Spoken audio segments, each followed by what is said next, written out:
Hello, everyone. Hi, it's great to be here. My name is Ridley. I'm here with X1, and we're here presenting a fireside talk on the subject of alcohol in the melee community. So I'm a French TO. I've been in the community for a couple of years now. I mainly TO events, and I'm really happy to be here to talk about the subject of alcohol and play protection. Why don't you introduce yourself, X1, even though you kind of already did in the opening speech? Hi, yeah, I'm X1. I mentioned before, I'm a player for about a decade plus, commentator, organizer, been involved in many things. I was the organizer, or one of the TOs at Air 3, 4, and 5, so I had experience with big majors and also tournaments that may be very relevant to the conversation we're going to have today.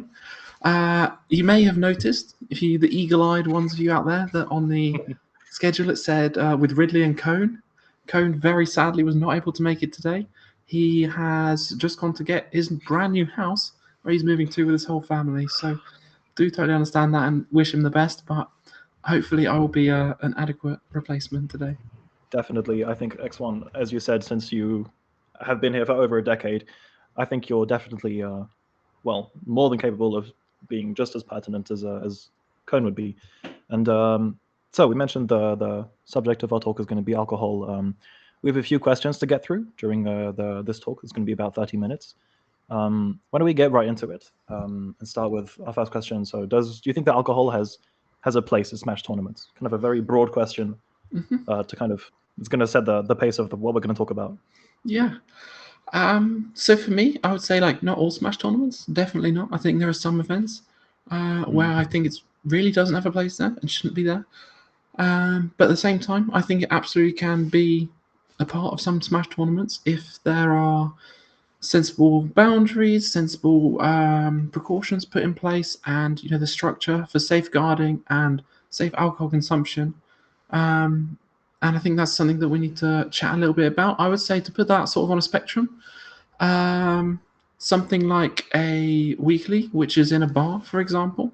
Um, and that's probably a pretty fine place for alcohol to be consumed. Bars exist all the Mm. time. People, including smashers, go there even when there's not a tournament, and they drink Yes. alcohol. And I mean, yeah, I know this it's not a perfect substance, but society is yet to collapse thanks to people going to bars. Well, Whereas, sort of on the other end of that spectrum, I've been to tournaments that are at expos, at community centres, things like that, where we yeah, have lots of children walking around with their parents. I mean, children of all ages coming to watch the fortnight or whatever, you know. And as well, it's mm, a sort of situation where someone's drinking there. It's like that's not really a socially acceptable place to be drinking, and also it's not really the atmosphere for it, and there's yeah. not really the same ability to have like the structure in place for safeguarding as there would be. So I think there's a spectrum, and at some ends there's definitely like room for safe alcohol consumption at events, but I don't think it's something that should be at every tournament. Yeah, I think I completely agree with you. I think you're very right in saying that there's definitely some things that need to be put in place Hmm. while we're going to do these events if alcohol is going to be consumed. And it Hmm. is a question of atmosphere and of context. And um, the we'll get into the things that can be put in place a little bit later. But just so I think our general take, if I agree, is that well, yes, alcohol is going to be here, like you said. But do you think that the difference between that weekly and the expo or the invitational, for example, is just the atmosphere? Do you think it's like just the competitiveness? Oh, you mentioned the presence of other children, but sorry, go Yeah, on. I think having like people, I think it being like a family location, a place with children and stuff as well, that like Mhm. non-smashers are in as well, is not super suitable. And I think as well, like in a bar, there is a certain like a duty of care of the bar staff as well, right? Like if you're absolutely hammered and you walk up to the bar, you would hope, at least that the bar staff are going to say, have a glass of water, and put a sense on you, and as well potentially have like door Mm. staff who would say, you're becoming problematic, or I don't think the bouncer would use the word problematic, but you're I don't causing a know. problem. I think maybe Yeah, you should leave. Um, Whereas, in a situation where it might be bring your own booze, that hammered person who's got, a bottle of spirits on them or something, there's no one, there's no mitigation there. from, for example, venue staff or external people that will, put up a barrier there. Right. Yeah. So the problem is also which people and which organizers have the onus of dealing with people once they get intoxicated. If you're not expecting to deal with that, if it's a bigger tournament as well, it can be much more difficult for the TOs to have enough staff who are there to look after everybody. And even if it's a smaller event, if we're not expecting it, that's kind of when the line gets drawn, maybe. So what do you think could be done at these events to make them safer once attendees become intoxicated? So I think there's a lot of sides to this problem. So I'll come at it from a few different angles, but one for me is from like the community perspective, which is like, I think you should have a look at yourself as well and your friends and think about what is a healthy attitude towards alcohol. Because I've been to tournaments where people are, doing shots and being like, down it, down it, down it, and, having contests, drinking contests, like challenging people to get more and more drunk, essentially. And it's like, look, I went to university, right? And I took part in a couple of, ill-advised drinking nights. But I think we all can look at that and know that's not sensible and that's not really safe or healthy either for yourself or for people around you. So I think, being that person who might say to your friend, look, mate, you're fucking hammered. Like, don't get silly. Like, get a glass of water. You're being problematic. Come on, Billy. I mean, you're right. Yes, I think that's exactly what we need. You're right, and not be that person who's like, yeah, go on it, get another beer, mate. It's true, so that's definitely one side to it as well, like our culture, and our relationship with each other. I would say as well from like the organizational front, like as a TO, I've got to look at something like Air, which is where we were dramatically understaffed at Air 5. We had 800 people and 9 TOs, and it's like that's 100 people to babysit per TO. It's not really doable.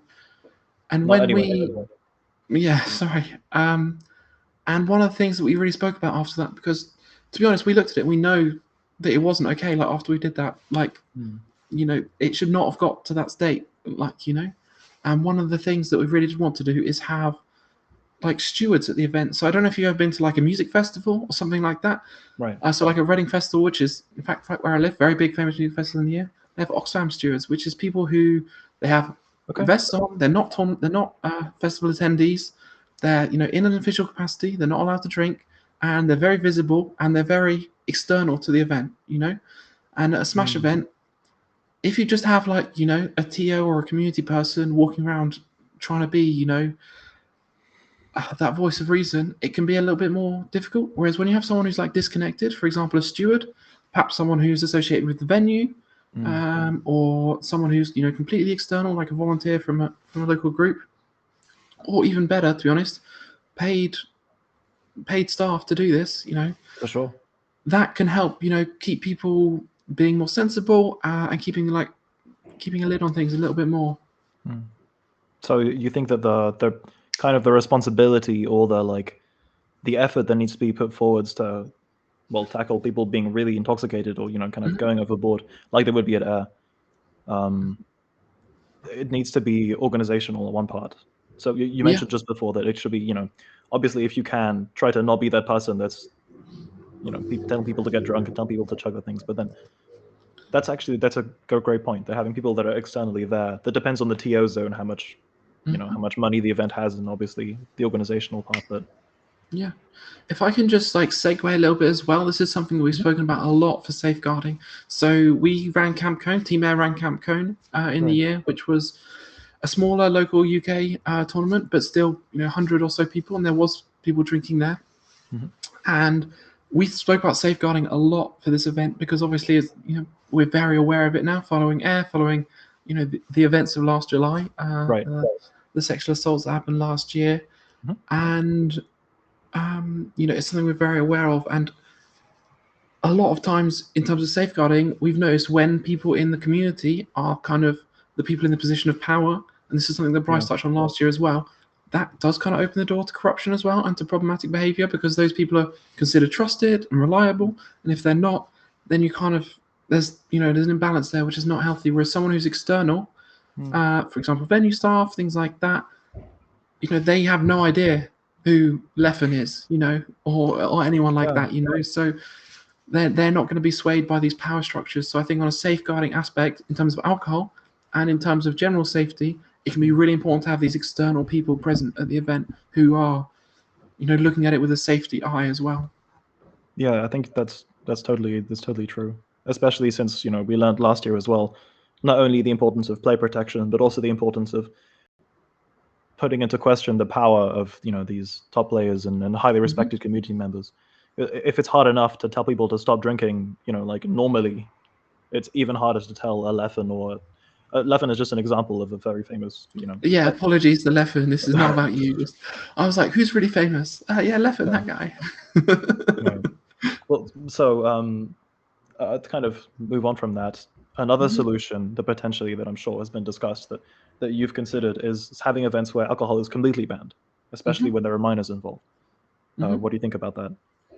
Yeah, I think that definitely is a solution, and I think so. First thing I would say is if you run an event like that, you need to be clear and you need to be strict with this rule, because I've seen time after time, not necessarily with alcohol restrictions, but with various restrictions and rules, that TOs bend the rules for top players, TOs bend the rules for their friends, and that's kind of really not on, because as well, you kind of, I think, can sometimes get that like black market situation, which is if you're not regulating it, then people do it out in the corner, and then someone underage might start drinking, things like that, and that can start becoming a problem. And as well, I think like with this question, I think something that you should ask yourself is alcohol right for my event? Like, I don't think you should say, I'm running an event, I want alcohol there. I think you should think about the kind of event you're trying to put on. I think this ties into a whole thing, honestly, of tournament Alcohol branding, is a default. tournament, where you're trying to place it, where you're trying to market it to. Like, if your event, some events, for example, I was at Smash World Tour last EU regional finals. We both were. That event is very esports, very professional, very competitive. That's kind of like the focus of the event and part of the branding of the event. That's not an event that alcohol needs to be at, like should be at. Really, I don't think it would bring anything to the event for alcohol to be legal there. So I think that's the kind of thing that you should be looking at. And some events like Air, obviously, it has always gone for that more festival feel. So I understand why, like alcohol is a part of it. But then again, there are events like let me ever think. For example, Phoenix Blue Series. I know, obviously, we've had COVID. We haven't had that many IRL tournaments in a while. Yeah. But that's another tournament that I would say very esports, very professional, very competitive. I don't think that needs to have alcohol there, and I think making that cool can just make that much easier for you. And as well, looking at your venue as well. A lot of weeklies hosted in bars. I've obviously been to Four Quarters in Peckham. Shout outs. Which everyone likes to go there. Yeah. But It's the same in Paris. yeah. So yeah, I mean, I don't know if you're going to come onto this, but that also opens up another question, because I think we've been talking a lot about alcohol abuse in terms of binge drinking, extreme drinking, and like extreme intoxication. One end of the spectrum. Yeah, as well. But I think there's another kind of maybe quieter conversation as well to be had about just regular higher than usual alcohol consumption. For example, I probably drink, I don't know what the advice is in France, but in England, like the advice is you shouldn't have more than like 5 or 6 units of alcohol a week, which is like, a couple of pints a week. And I know many people who will go to their weekly, which is in a bar, and have 5 pints on the night and not get completely smashed and make a mess. But also, is it necessarily the healthiest thing for you to every week be drinking, 4 or 5 pints? I know it's obviously it's everyone's choice to do that. If you're being safe and sensible, then I'm not going to try and stop you. But I also think that there is a tendency for smashers and TOs to think, oh, where should we have our weekly? Let's find a bar. Yeah. And as well, this just ties into so much more else, so many other things rather. The bars are really great and attractive places to some people, and really, really not attractive places to some other people. For example, I know a lot of smashers with autism or other neurodivergences who just absolutely hate like the constant stimulation of the loudness. the noise and the heat of a crowded place like a bar. And as well, people who've had experiences with alcohol, perhaps negative ones, perhaps, for example, family members who've abused alcohol, a history of alcohol abuse. That's not really, the ideal location for them either.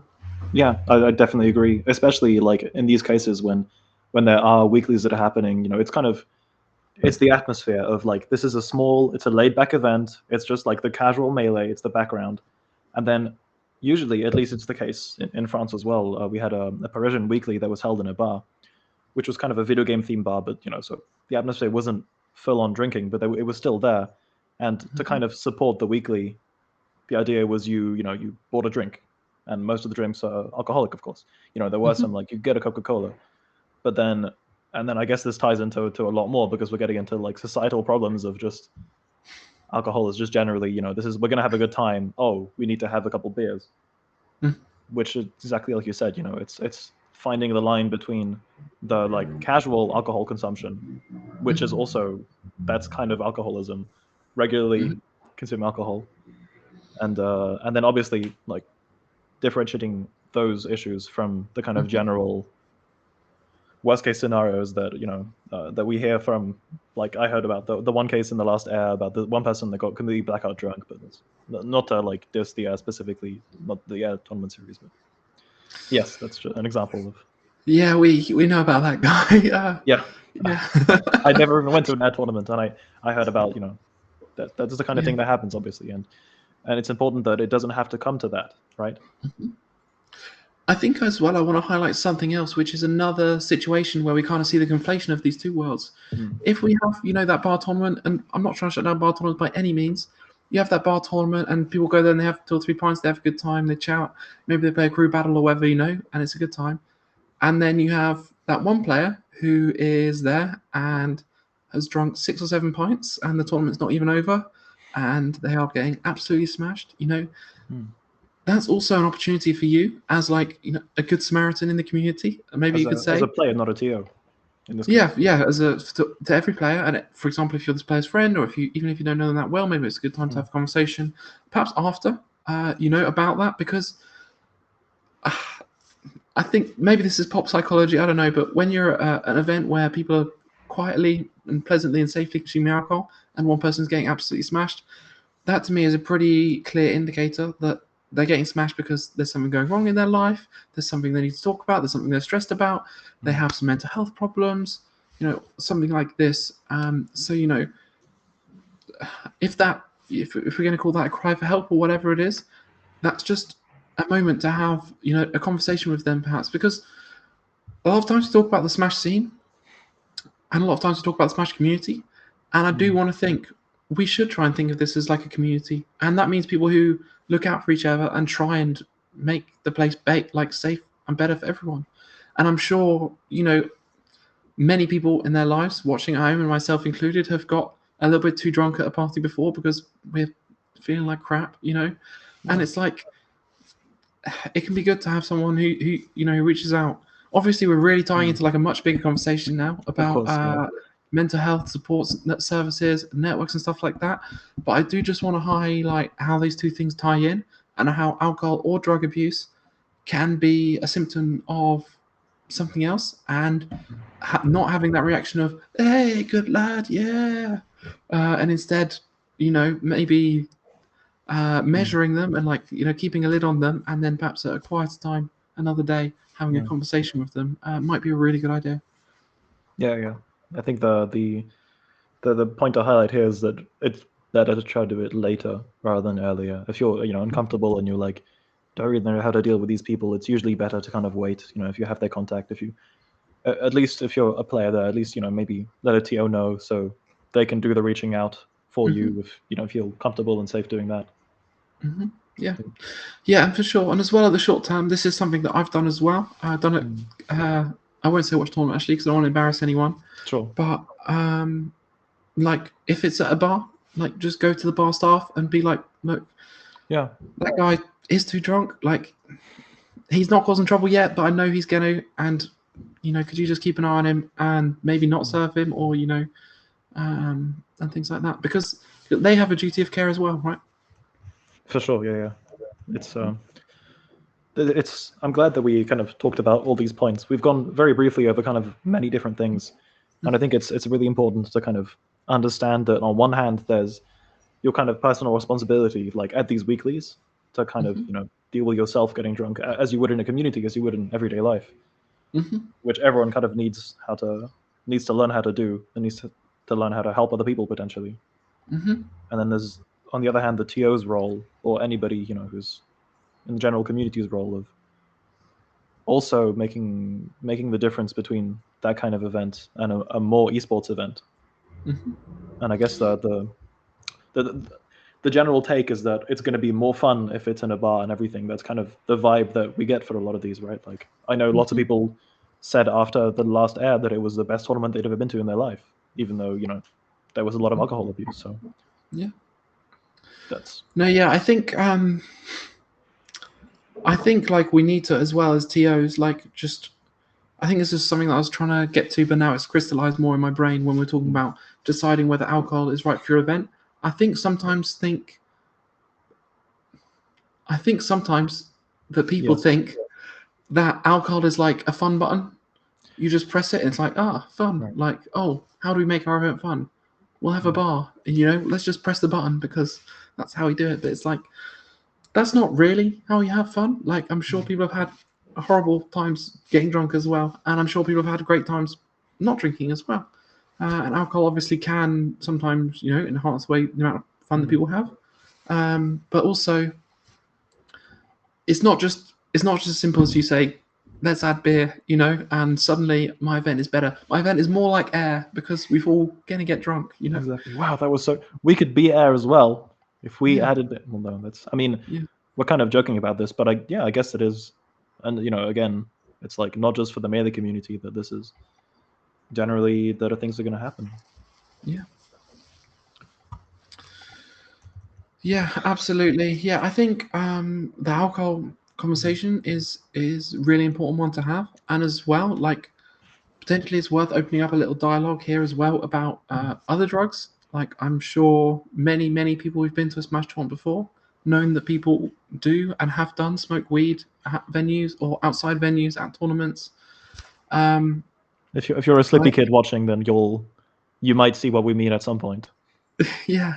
I mean, obviously, I don't endorse it. I've seen it happen at my tournaments, and honestly, I've never even thought I can completely stop these people doing this because obviously they never, they never will. But I think as well as an organizer, you still do have some responsibility because, for example, I was at Air and I walked out of the big top, and which is the circus tent thing. If anyone wasn't there, and there was someone on the bench literally right next to the main area of the venue for viewing, and they were just rolling a joint, and it's just like, what the fuck are you doing? Honestly, that's a pretty common theme in the melee community. But it's just like, it's one thing for you to do that, but literally so close to all of the event, so close to where venue staff will be walking around, so blatant. It's just like you need to kind of rethink your attitude to that. I think. It's not far to get outside, to say the least.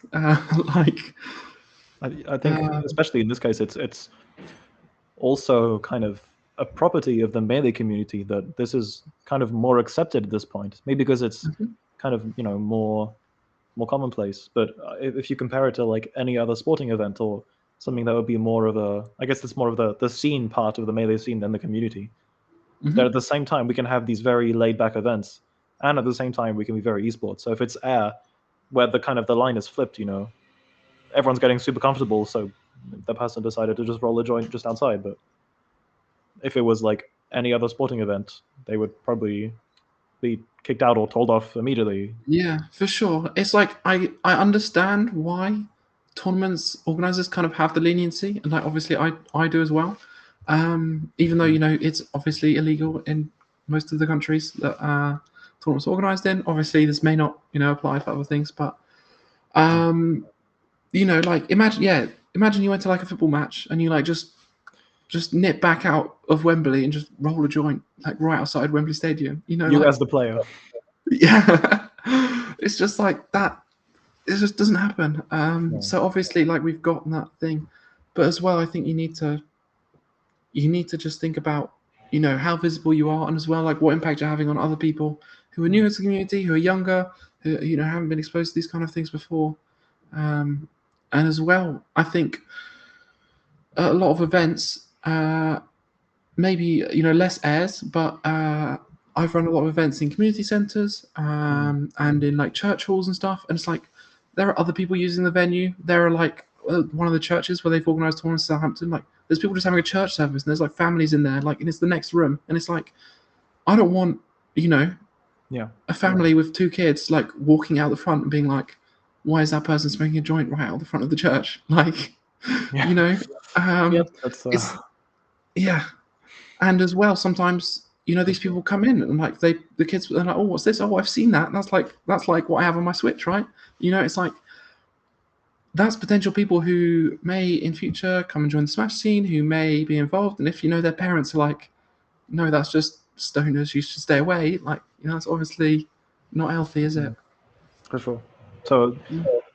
I guess in relationship to, sorry, I mean like for linking this back to what we can do as I guess specifically as TOs here, the steps to take kind of against that. Some of the things that come to mind are maybe, well, either kind of stopping that completely, like as we've talked about, that kind of will work sometime, but then sometimes people also kind of need that because they're just always going to want to do it in a social event. And then on the other hand, it's trying to kind of either keep it on the down low, have like an the reserved area, at least go to the back of the church, please.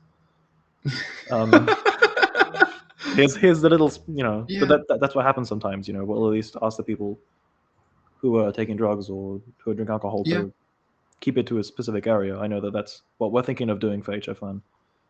Yeah. So, well, yeah, what do you think about that? Mhm. I mean, I've been in a situation where someone at the venue has complained. They're like, people are smoking weed, or I'm smelling weed, stuff like this. Right. So I know if I get on stage and say, everyone, you all know weed is legal, don't smoke weed. No one's doing anything about that. Like Right.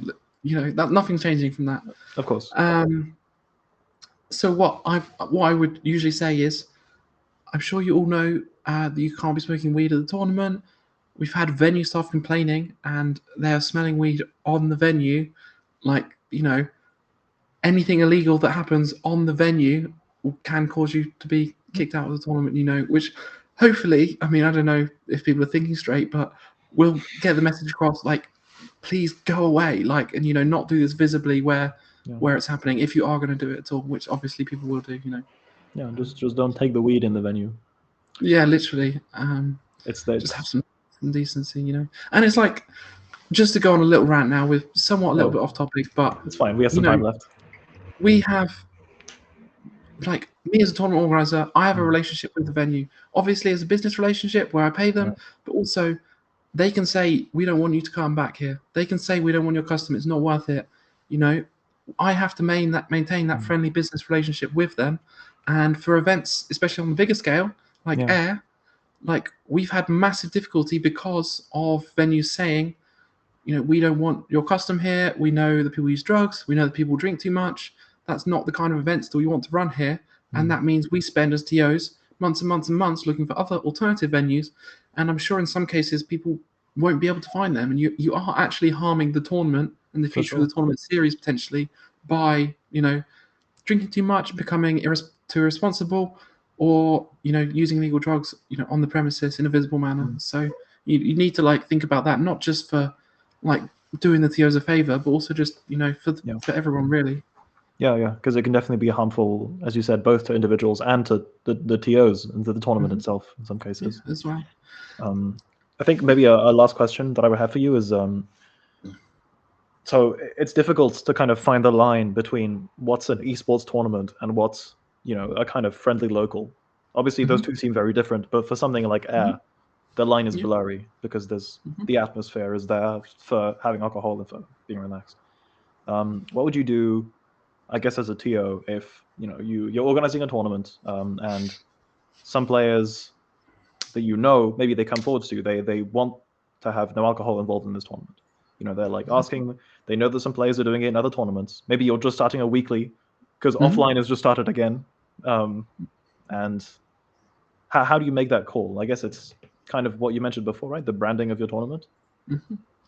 Yeah, it's what you're looking for. I mean, first thing that I would say is I think I probably ended up planting this dichotomy of like esports and alcohol. It's like, it's not necessarily like that. For example, like in Southampton, across the street from our venue, this is somewhere else we looked at, organizing events, is a board game cafe, which is not esports, but it's also not a place where people drink alcohol. It's like there's definitely that option. I think if someone came to me and said, you're running a weekly, it's in a bar, I would like it if you organize it in somewhere that doesn't run alcohol. I mean, I would first ask myself and have a look at the event and think, like, what do I have in place to make sure that this is a safe event? Because that's the thing that's most for me. I think as like a purely like self-interested perspective, I would think like, okay, is this like a majority of my audience? Because like if so, that's good reason to just change it. If I think this is a minority, obviously that's a bit more difficult, and I totally understand why people do not prefer not bars. But there's options. You could look into, for example, 2 bi-weeklies that are on alternating weeks, one at a bar, one at a non-bar venue, which would have different vibes and different energies. Obviously, this may be requiring more work for the TOs, but sadly, you do have to sometimes put in the work to make community healthy. And otherwise, if you do make the decision to keep alcohol at your tournament, and I've got to say, I think this is true regardless if someone comes to you and asks you for this, but I just think, as a rule, if you want to have alcohol at your tournament, you don't just press the alcohol button. As I mentioned, you have to ask yourself, what am I putting in place to make sure the tournament is safe? In fact, you should probably do this at any tournament, Do you have external people I mentioned there, for example, stewards, venue staff, someone who, is an outside factor who can, mitigate or help if people get into situations? Right. Do you have some sort of safeguarding structure? For example, someone who's a designated safeguarding person. For example, at Camp Cone, we had some staff with pink lanyard chains. Those people were the safeguarding team. You go and talk to them. We had a whole safeguarding procedure, which was based on kind of like a flow chart.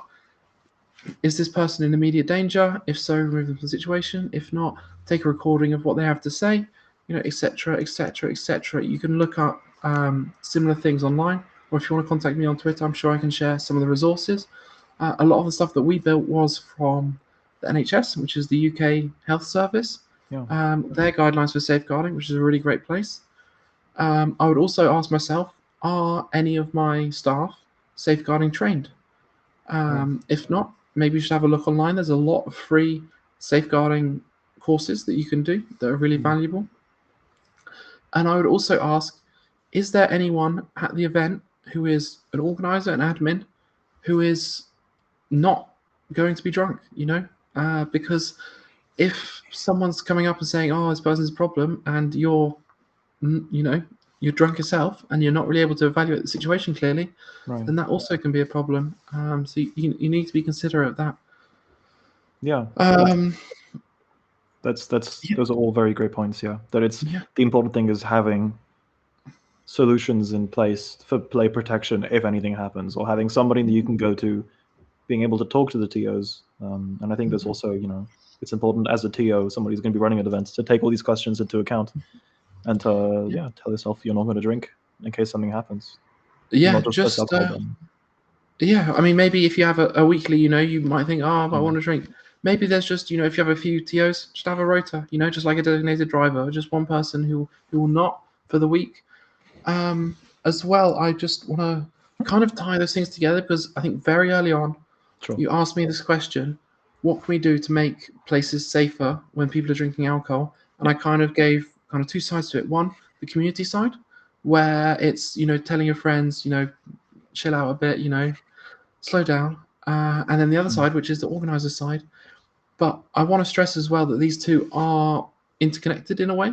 I would say especially at weeklies, because when there's 10, 20 people, if you have 2 or 3 TOs, that's a sizable proportion of the people, and you have some ability as a leader, as a community figure, to influence that culture and to encourage people to drink sensibly, just to be sensible and good people.